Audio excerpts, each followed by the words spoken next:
आणि लाजही वाटत नाही हो खोटं बोलायला। एखाद कोटी खोटारडे लोक मेल्यानंतर ते पैदा झाले असतात। एखाद कोटी, जयंतराव तुम्ही हसू नका, कनेक्टिंग लिंकचा विषय देखील मोठ्या प्रमाणात गाजला। आणि मला तर कधी कधी आश्चर्य वाटतं, काही लोक तर असे आहेत की एखाद कोटी खोटारडे लोक मेल्यानंतर ते पैदा झाले असते आणि लाजही वाटत नाही हो खोटं बोलायला। कनेक्टिंग लिंक सुरू झाल्यानंतरही दुसऱ्या दिवशी टीव्हीवर येऊन खोटं बोलतात। एखाद कोटी, जयंतराव तुम्ही हसू नका, मी तुम्हाला नक्की सांगतो, आपल्याकडे काही हे नाही आहे, पण 1 कोटी खोटारडे मेल्याशिवाय पैदाच नाही होऊ शकत। पण मी तुम्हाला सांगतो, एक लक्षात ठेवा, खरं म्हणजे कनेक्टिंग लिंकचं काय झालं तर आपण सगळ्यांनी बघितलं, खोटारडेपणा सगळा बाहेर आला। पण त्याच वेळी महायुती सरकारची हिम्मत होती म्हणून आम्ही कनेक्टिंग लिंक बांधून दाखवली।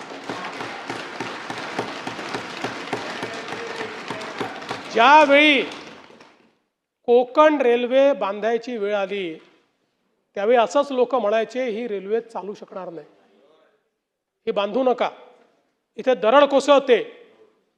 पण मधु दंडवते नावाच्या एका व्यक्तीमध्ये हिम्मत होती, त्यांनी सांगितलं बांधणार, आणि ती बांधली। बांधल्यानंतर जवळपास 15 वर्ष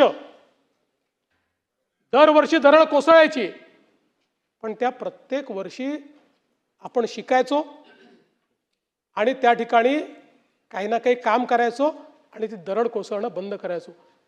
आज विचार करा, या भीतीने जर कोकण रेल्वे तयारच केली नसती तर काय अवस्था राहिली असती। आणि म्हणून ही जी मिसिंग लिंक आहे, या मिसिंग लिंकचा इतिहासही असाच आहे। ज्यावेळी मागचं आघाडीचं सरकार होतं, त्या आघाडीच्या सरकारमध्ये या मिसिंग लिंकच्या संदर्भातला प्रस्ताव तयार झाला आणि त्या सरकारच्या माननीय मुख्यमंत्री महोदयांनी 2 पानी नोट लिहून 14 कारणं सांगून ही मिसिंग लिंक करता येणार नाही अशा पद्धतीनं फाईल बंद केली।